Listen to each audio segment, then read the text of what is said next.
All right, so our handout today is called The Problem with Order. And one of the things that we have been talking about, we are going to talk about today, is that, you know what, I can get independence, and that's cool, and that's fine, and that can be actually relatively easy. But what's not relatively easy is what happens next. We talked about yesterday under the section called Constitutional Experiments that turns out Venezuela, well, they don't have continuity. They kind of have chaos. In fact, yesterday, how many different constitutions did we say Venezuela had in like, I think they have like nine, right? man, I think so. wow, on fire, on fire today. 9 different constitutions in 20 years.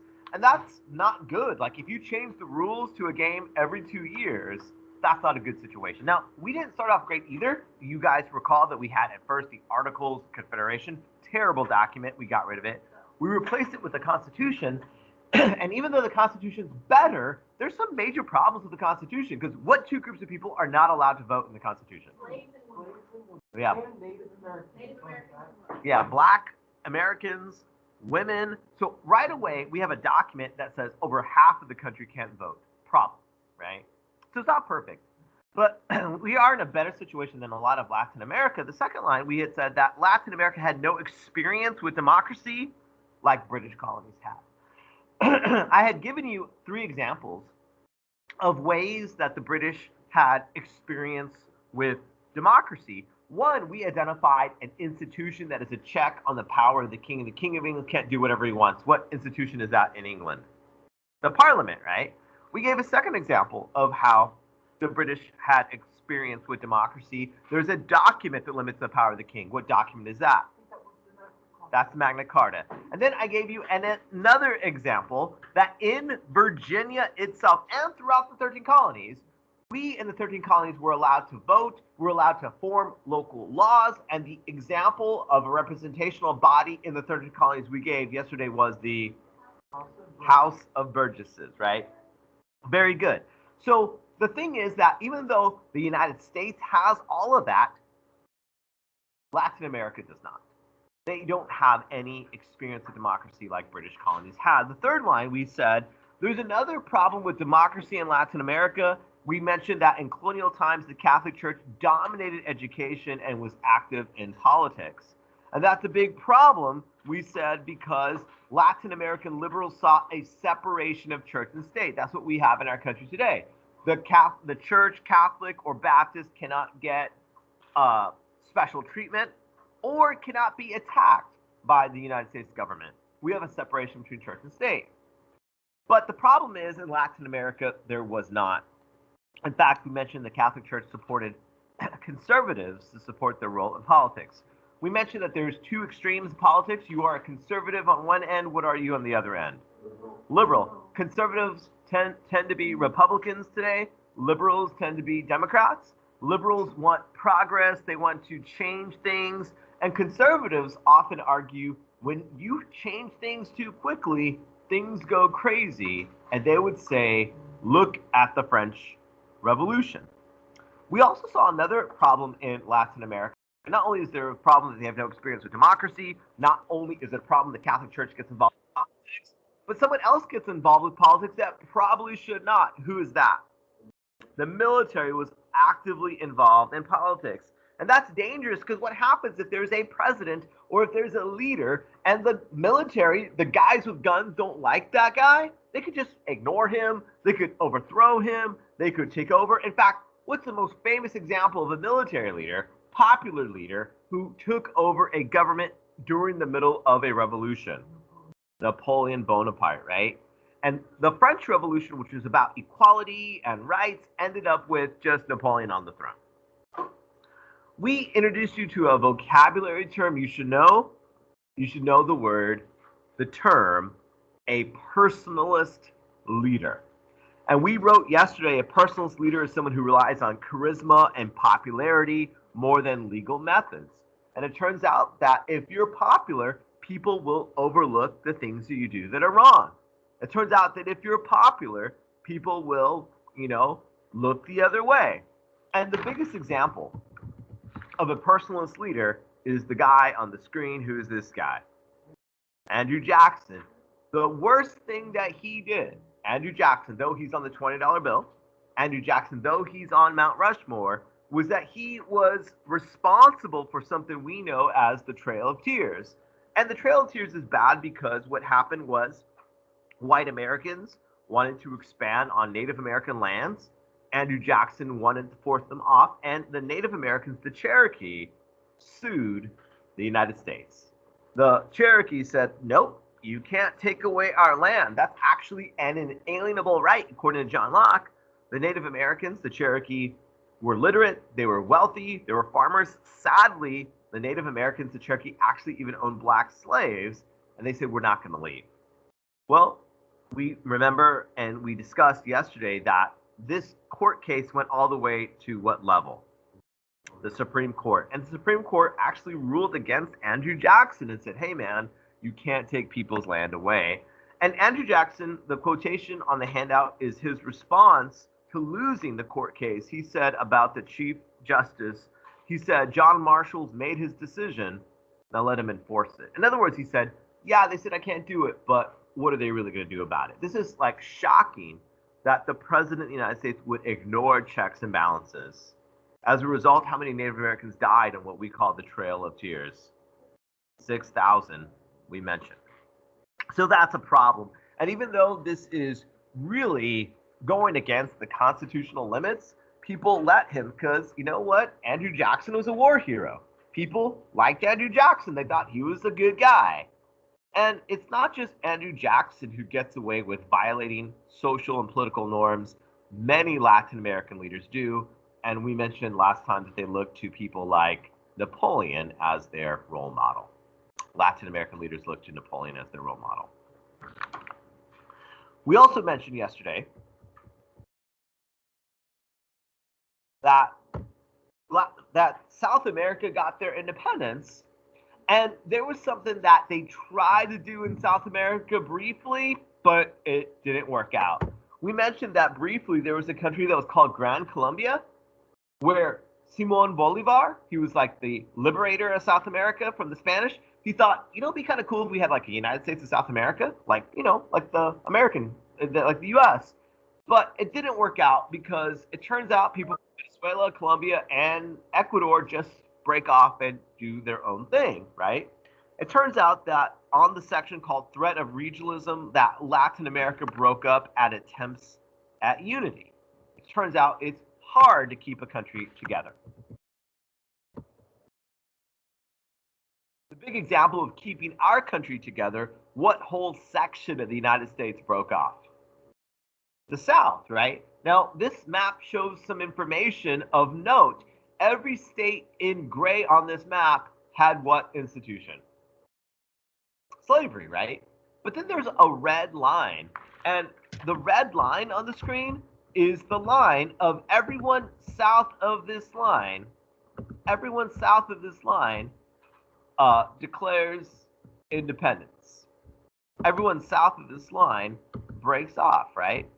And that's a big problem because that's 13 states. But we mentioned yesterday, did every slave state rebel? Is every slave state, every gray state south of that red line? No. So actually we have Missouri, where there was slavery, they never left. Kentucky and West Virginia and Maryland and Delaware and even the capital of Washington, D.C., all had slavery and they did not join the Confederacy. But this is another example of what we are calling regionalism. A whole region, the South, said, we want to bail from the United States. We mentioned yesterday, we watched a video, we said the Civil War was fought in 10,000 different places, more than 3 million Americans fought in it, and over 600,000 men, 2% of the population, died in the Civil War. To give the example of how shocking the death count was, we mentioned that in 2 days at a place called Shiloh on the banks of the Tennessee River, that more Americans fell or died than in all previous American wars combined. These are shocking levels of death. And then I gave you the final example of a place that you've never heard of called Cold Harbor. And that's such a big deal because so many people died there, but people don't even know about it. We said at Cold Harbor, how many Americans died? And how long did that take to get through 7,000? 7,000 Americans died in 20 minutes. So these are shocking numbers. That's the Civil War. It turns out it's hard to keep a country together. Now, I believe we're on new material together now. So it's time to get in focus, time to get in gear, time to get pencils in hand, foreign interventions, and regional wars. So we're not summarizing anymore, new material right now. So not only do I have to worry about having a constitution that works, not only do I have to worry about getting the church and state separation right, not only do I have to worry about not letting the military get involved, not only do I need to worry about chunks or regions of my country breaking off, I also have to worry about people literally invading me to try to take my freedom away. And that happened to us in a war we call the War of 1812, because guess generally when that war happened. 1812. So we're like, what should we call this? Let's call it the War of 1812. We're going to write down that Britain invaded. And you know what? Britain is kind of pissed at us. Like, we fought the Revolutionary War and we won, and they kind of, like a jealous boyfriend, want us back. And they're not willing to let us go. And so Great Britain invades the second time, right? They are not interested in letting us go. Now, spoiler alert, we win, which is cool because that means we go 2-0 against the British, just saying.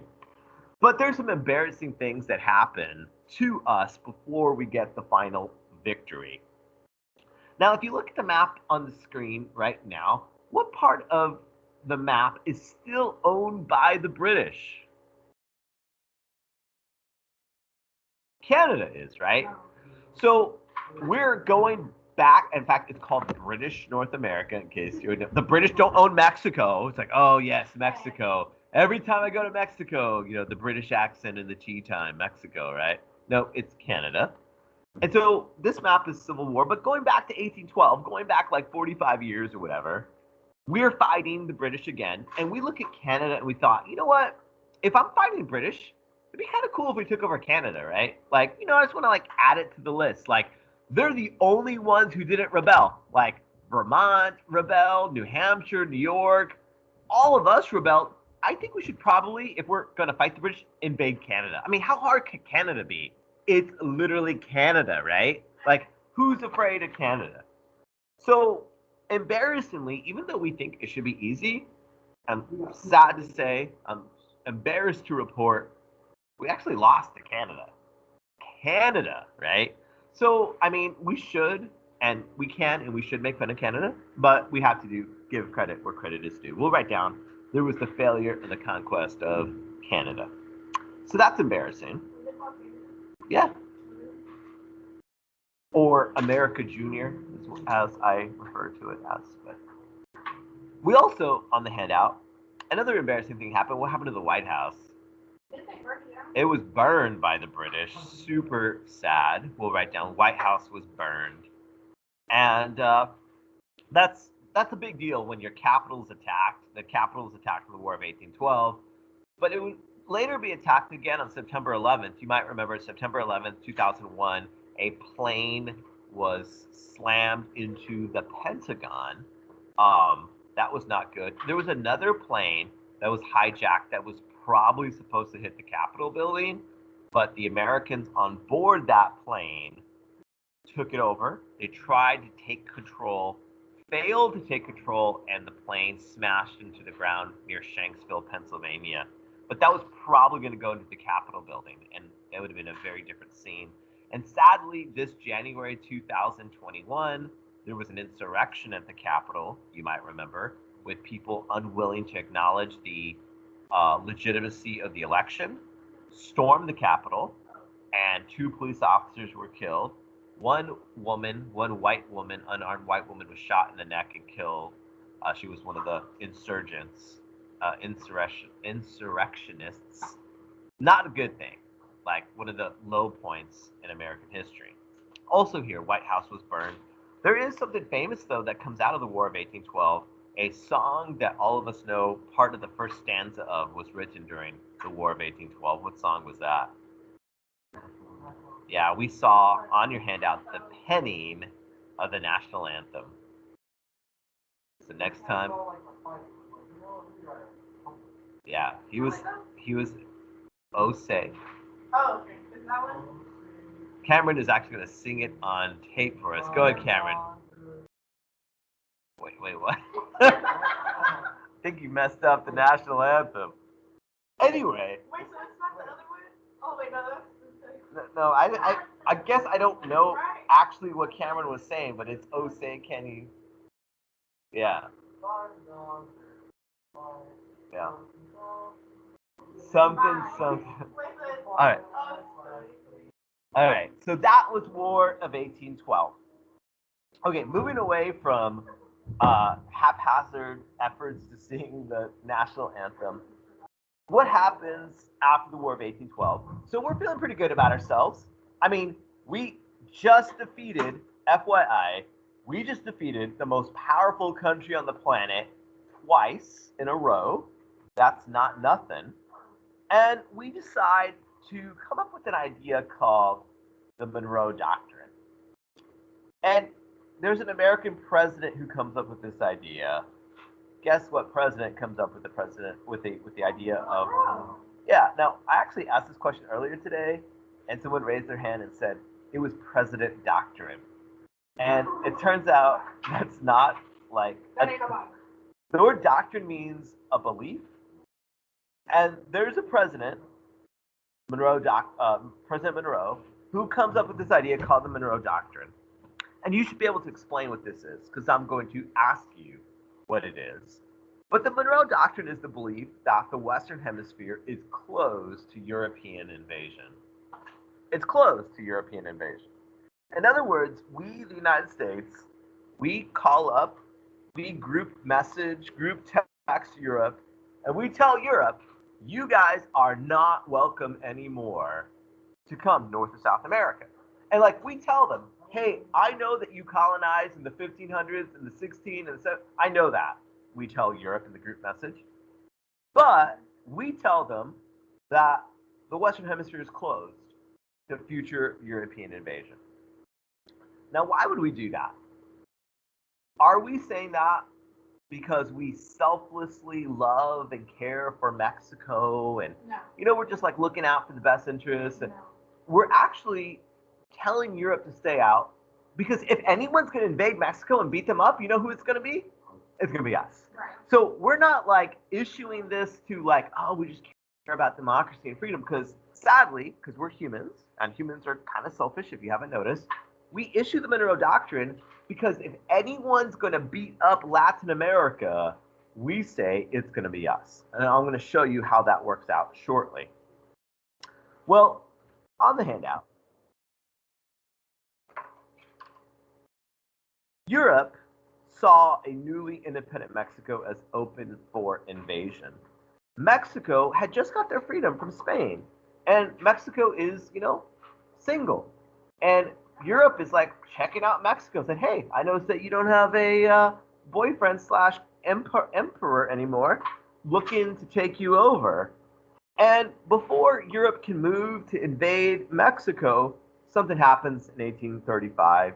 We'll write down that Texas rebels and becomes an independent nation.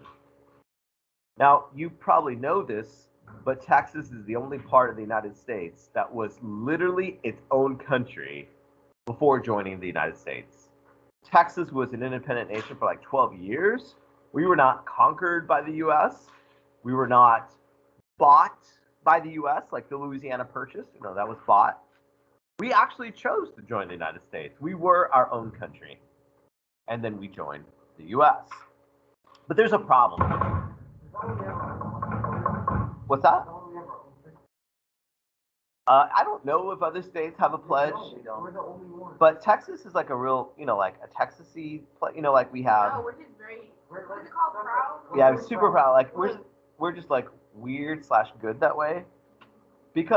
Mainly because think about other states. If you live in if you live in Colorado, are you going to get a Colorado tattoo on your arm? No, it'd be like square. It's like, oh, I got a square. Yeah, like who has their own waffle makers? Like we have Texas-shaped waffles.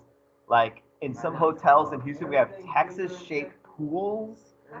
Who's going to be like, oh, I've got a pool the shape of Iowa? You know who wants that? Nobody. Put your hand out. You don't want that. A bunch of Iowa pride. I got my Iowa tattoo. My Iowa belt buckle. This doesn't make any sense. My Iowa charm. Right? Like, if you had an Iowa charm, like, oh, did it melt in the sun? You know, like, what happened? It was like A lot of those states are like squares, right? Anyway, so there's a problem, though. Because we declare independence, but let me ask you a real simple question. It should be a simple answer. What's the border between Texas and Mexico? Yeah, so probably our natural answer is this river here, the Rio Grande or the Rio Grande. It's right here. My hometown of El Paso, Texas, out here.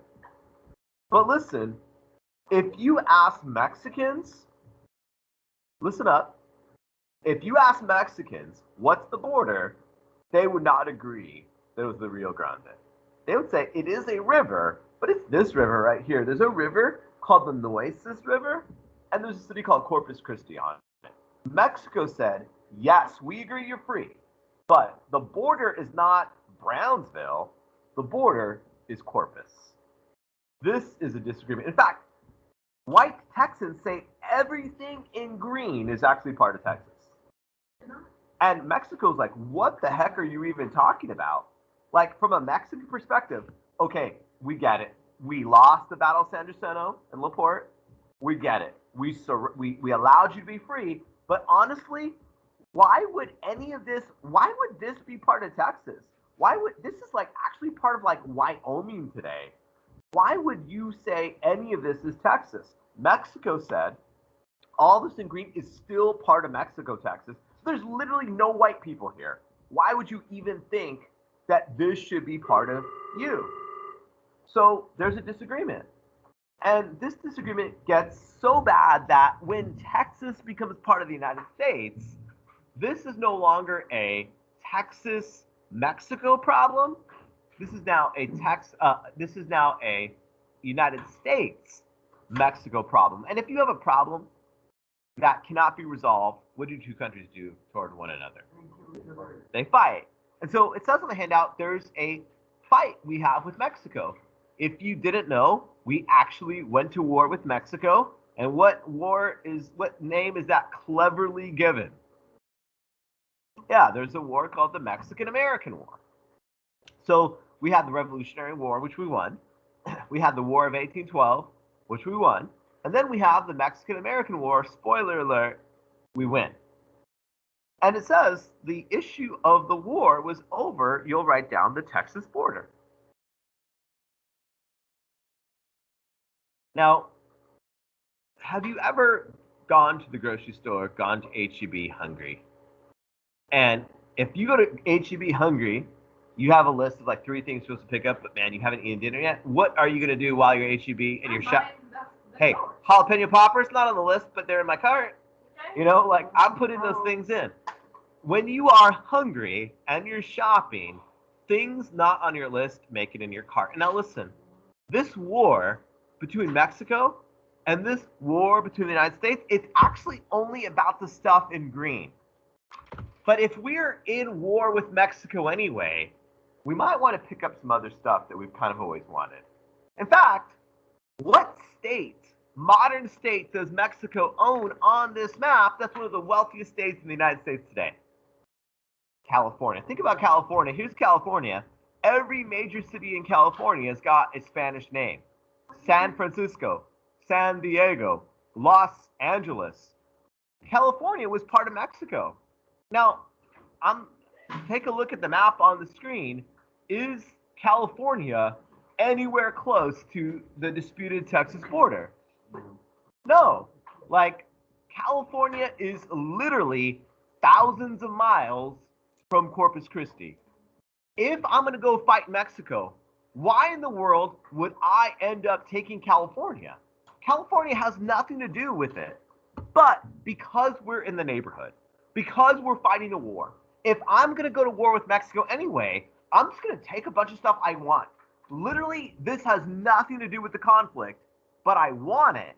And because I want it, you know what the United States is going to do?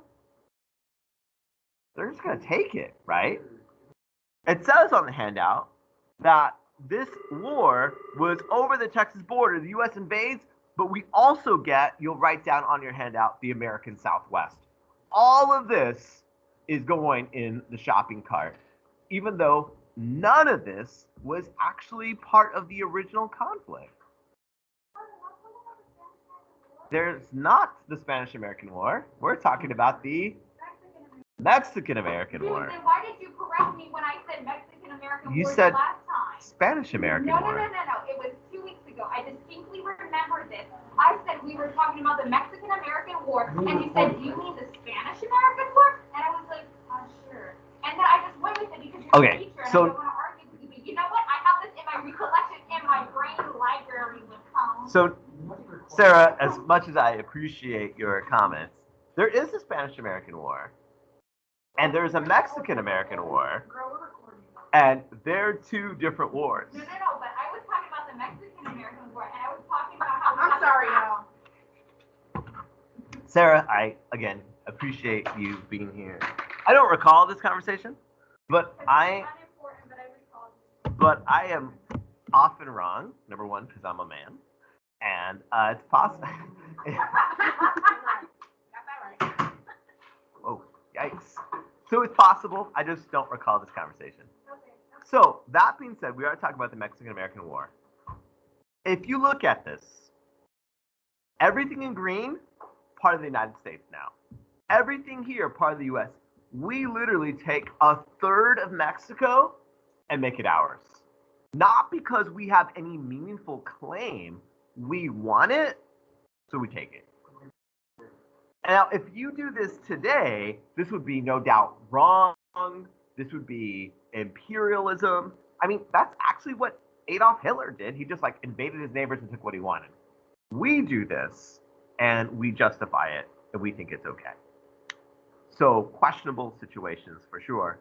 Also, by the way, what happens, there's thousands of brown-skinned Mexicans living in San Francisco and LA and San Diego and Santa Fe. What's going to happen to all the Mexicans who are living here now? Well, they're not going to get kicked out. Aren't they grape farmers? What, I mean, some of them are, but what will their legal status be if I have lived in Santa Fe actually since the 1600s? My family, my great-grandpa, it goes all the way back. What's the legal status of them now that they didn't cross the border? Actually, the border crossed over to them. They're going to be U.S. citizens. And so now we have thousands of brown-skinned people entering the United States as citizens. They didn't cross the border crossed them. And so you have all these, to this day, Mexican Americans in the United States that if you ask some Mexican Americans, when did your family come here? The answer is, I didn't come to the United States. The United States came to us. For example, my grandmother's family is from Santa Fe, and they have baptismal records because they're Catholic going all the way to the 1700s. Before the United States was a country, my grandmother's side lived in Santa Fe, New Mexico. She literally never came to the United States. The United States came to her. And that's actually true of thousands of Mexican-American stories, which is an interesting one for here. Okay, so Mexico's not doing great. They lost a war against Texas. They lost a war against the United States. And if Mexico is kind of easily beaten up, other countries are going to look at Mexico and say, hey, you know what I think I want to do to Mexico? I think I want to beat up Mexico. And there's a country in particular who has their eyes on Mexico. That's France. It says on the handout, there's something called the Second French Empire, led by a guy named Napoleon III. And that should be a familiar name because he was actually the nephew of Napoleon. Yeah. Now, this guy, Napoleon III, rules France 1852 to 1870. Now, listen. If you call yourself the Emperor of France, you know what you need to have to be an empire? You need to have land. You need to have beat someone up. You need to have conquered someone. So Napoleon III is looking around, and what country has just lost 2 wars in a row to an outsider? Mexico, right? So he says, man, I think I'm gonna invade Mexico. There's actually another great reason to invade Mexico at this time. has to do with the leader of Mexico. This is the leader of Mexico, 1862. His name is on the handout. His name is Benito Juarez. And Benito Juarez, it says on your handout, if you look where his name, Benito Juarez, what kind of president is he? A mestizo. Now, that's important. And now, shockingly, I've asked the question all day long, what is a mestizo? I've been told, listen, before you continue, I've been told, we've never used that word before. I've been greeted with blank stares. I've been greeted by, well, not just blank stares, people breaking eye contact because they don't want to talk about it. There have been a few people, but I think you know. A mestizo is what type of person? They're white and native. White and native, right? There's a couple racial categories that we've used. If you're mulatto, you're half black, you're half white. If you're mestizo, you're half white, half native. Most Mexican Americans are mestizo. Most Mexican Americans are mestizo. There's another word, you're white and your family's heritage is clearly in Europe, but you're like one of the first white people born in America, Latin America. You are a, what was it? Wait, you're white? You're white, but your parents were born in Europe. You're one of the first generations of white born in Latin America. Starts with a C. Sometimes a seasoning. Creole. You're a Creole. For AP World, you're a Creole. And it turns out, what type of people are typically the ruling class in Mexico and Latin America?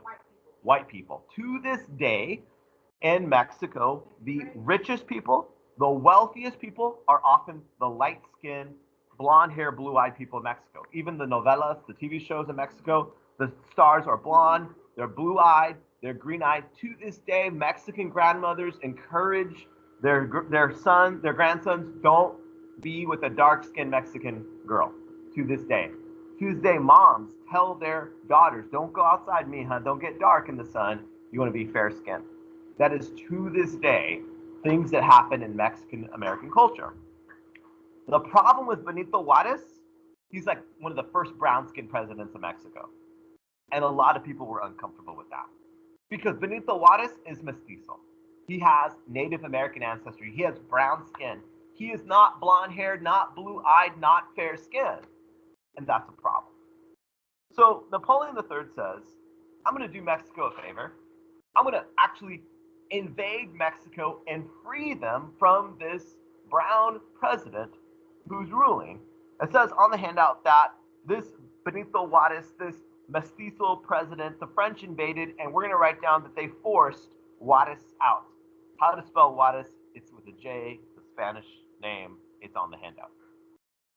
They forced Juarez out. Now, what year does this happen, by the way? Wait, I thought 5 minutes ago, what did we say? We called our belief that no one should get involved in Latin America except for us. What do we call that? Monroe Doctrine? Why? Wait, how is this even possible? I just told Europe in the group chat, you're not allowed to invade Latin America. And then France literally invades Latin America. Why don't we say no? Why don't we stop it? What are we doing in the 1860s that we can't stop France from invading?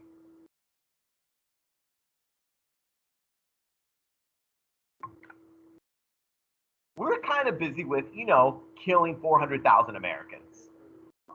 Because we are, it says on the handout, we're busy with the Civil War, we cannot protest. We can't do anything. We're literally busy killing one another, and France knows that. And France says, what a perfect opportunity to move into Mexico. Now, there's one event that you probably have heard of that you should know in this French invasion of Mexico called the Battle of Puebla. What happened at this one battle was the French were defeated on May 5th of 1862. And this French defeat on May 5th is more popularly known as what? Cinco de Mayo, which is not Mexican Independence Day. That's the 16th of September. Right, like if that matters, I mean, of course that matters, but. So That's Star Wars Day. That's the most important thing on that day. That's the most important thing. So this is where we get Cinco de Mayo, and that's cool that the Mexicans won that battle, but they lost the war. On the backside, now that the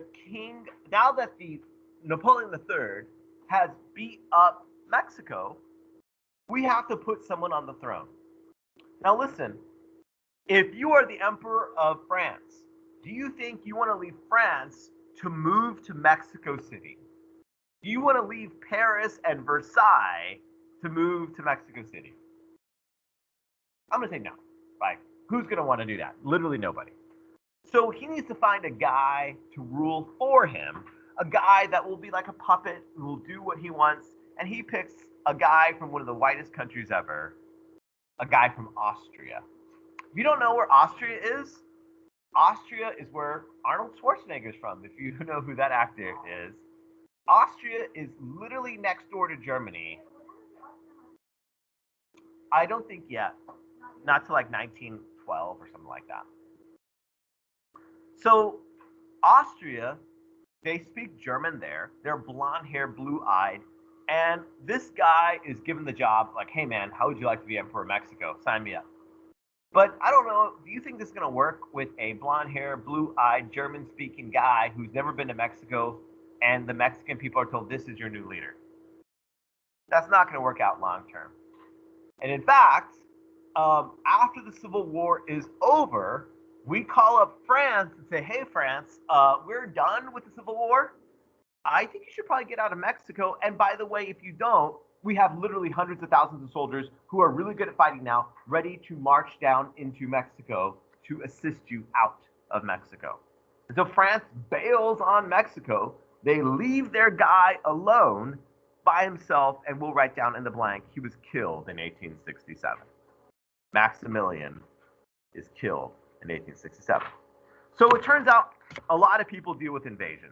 We were invaded by the British, we resisted, and we succeeded. Mexico was invaded by us. They resisted, but we took a third of Mexico. Mexico was invaded by France. They took over briefly, kicking out Benito Juarez, the mestizo president. But there's another group of people. They're going to be invaded, and they're not going to have a lot of success, and that's Native Americans, invaded by white Americans. It says on the handout, Native American interactions with white Americans, and there's 3 different phases I want us to write of how Native Americans dealt with white Americans. And the first word I want you to write down is the word adoption on your handout.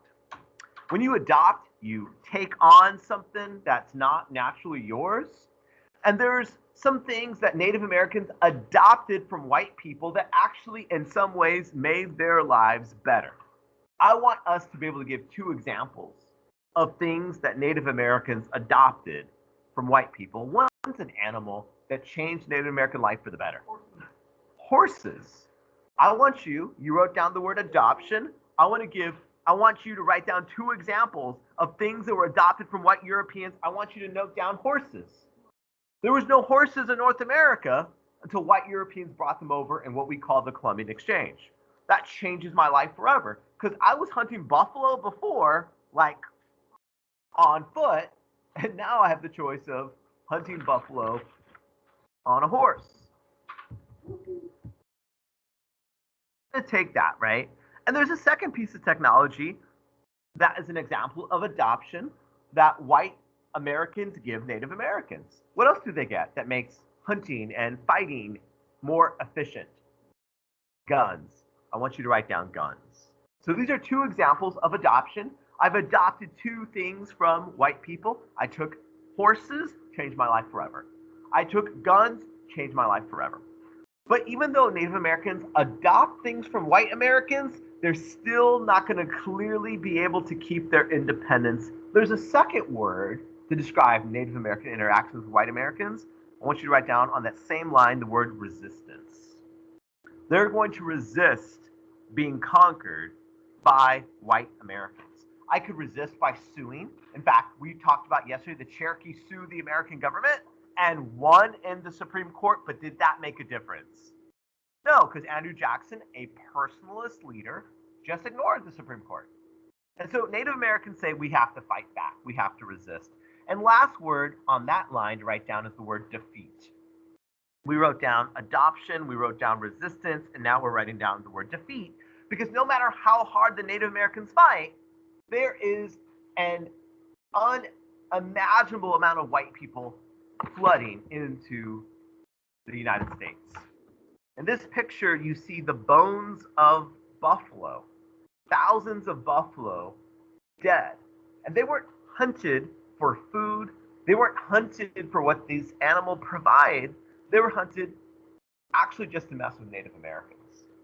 Because as white Americans are being brought in by trains, they realize that the buffalo are the core of Great Plains Native American life. And if we kill and we shoot and we kill and we wipe out buffalo, you know who else we wipe out? The Native Americans. And there's a new technology that even if I kill one white person, that train, because of the Industrial Revolution, for every one white person, there's like 25 other white people coming.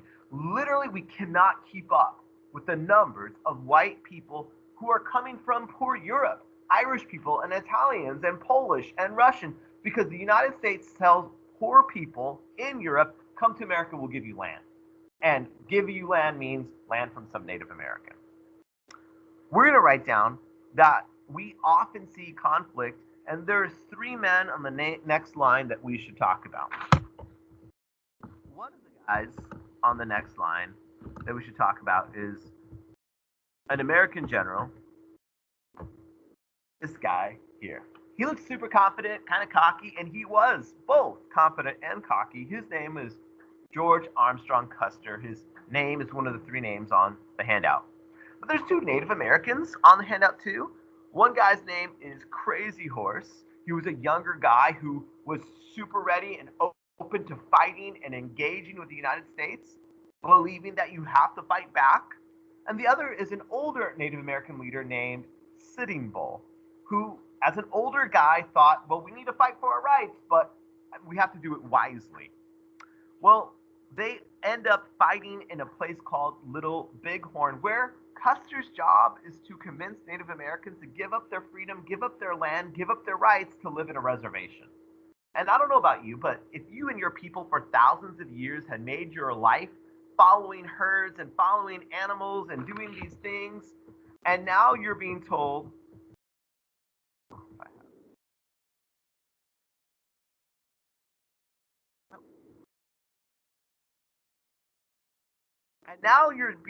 give up all that to live in like some terrible reservation in Oklahoma. Yeah, they're not going to do that. And so there's a battle at a place called Little Bighorn, and this is a shocking battle. We'll write down, because how many white people were killed in this battle, you'll write down 268 were killed. This is a huge number. Typically, when you have a white American army against Native Americans, it's kind of a slaughter. It's kind of one way. But at the Battle of Little Bighorn, Crazy Horse and Sitting Bull outnumber Custer. 268 are killed. It says on the handout, this was a short-term Native American. On the blank, you'll write down short-term Native American victory. It was a short-term Native American victory.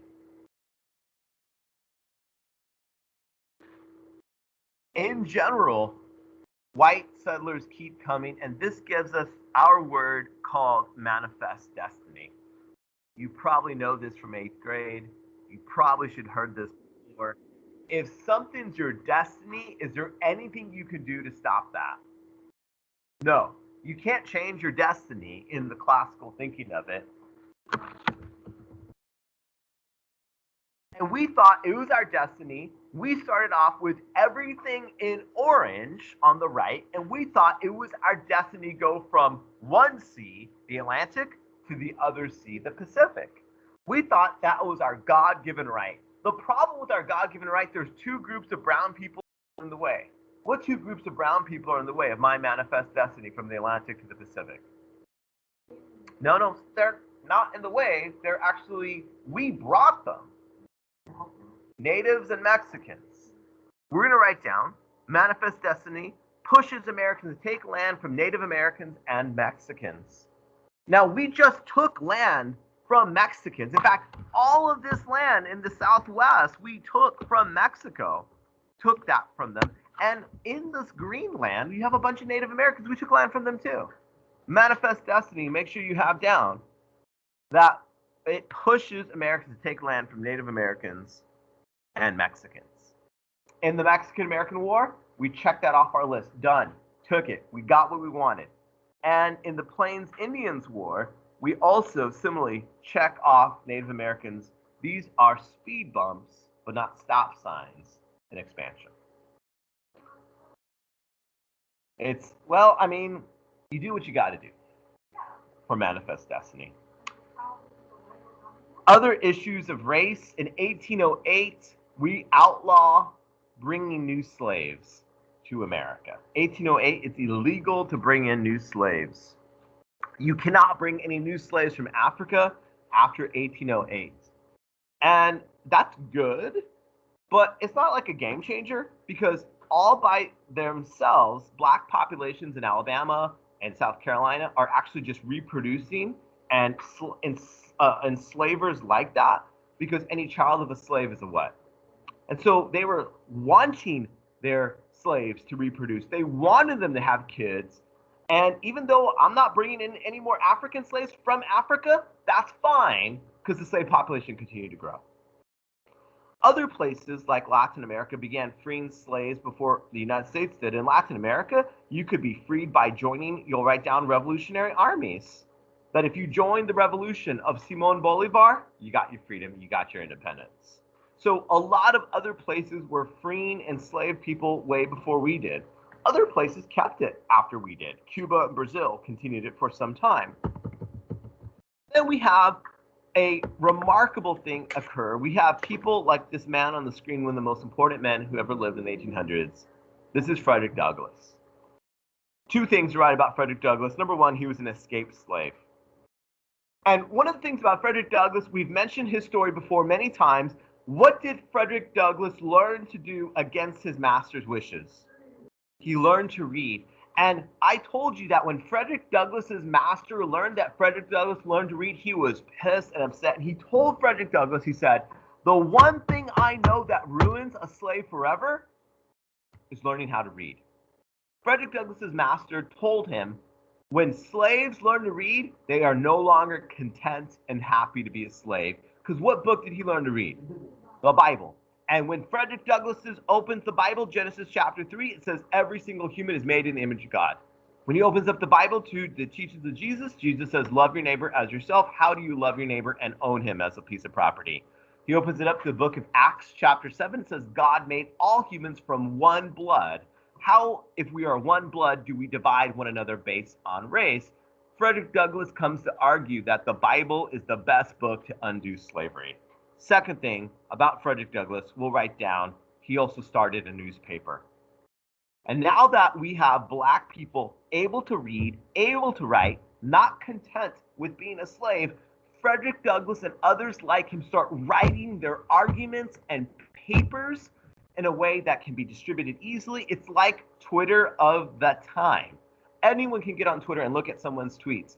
And Frederick Douglass is publishing arguments and attacks against slavery and saying the very religion that white people in the South use to justify slavery is actually the one book, the Bible, the one book that will destroy slavery. He starts a newspaper. We also see on the handout the first Republican president of all time. Who's that guy? We'll write down Lincoln. The first Republican president ever is Abraham Lincoln. And as a Republican, the Republicans were against two things they thought were immoral. Republicans then and today are kind of like in the, we think things are not moral, so we're against it. Like traditionally, Republicans are against things like legalization of marijuana. Like, oh, that's not moral, we're against it. Today, Republicans are against like trans rights, like elements of trans rights. Republicans generally are against. They think it's immoral. Back at this time, you know what Republicans thought was immoral? Slavery. And the Republican Party was officially an anti-slavery party. Sadly, at the time, the Democratic Party was a pro-slavery party. And he was perceived, it says, as anti-slavery. In fact, he issued something called the Emancipation Proclamation. We'll write down that this freed slaves in the South. We mentioned this before. It turns out on this map on the screen, every state in gray has slavery. Not every state was in the South. Missouri, Kentucky, West Virginia, Maryland were not in the South. So will Lincoln free those slaves in the Emancipation Proclamation? No. He freed slaves in states he didn't control because he wanted those slaves to hear the news and rise up and rebel. Now, Lincoln will free the slaves in one of the most important amendments of all time. Guess which one? 13th Amendment. It ends slavery, you will write down. And for the 13th Amendment, Abraham Lincoln is assassinated. Actually, it was today, I believe today is the day, I believe April 14th, Abraham Lincoln was assassinated in Ford's Theater.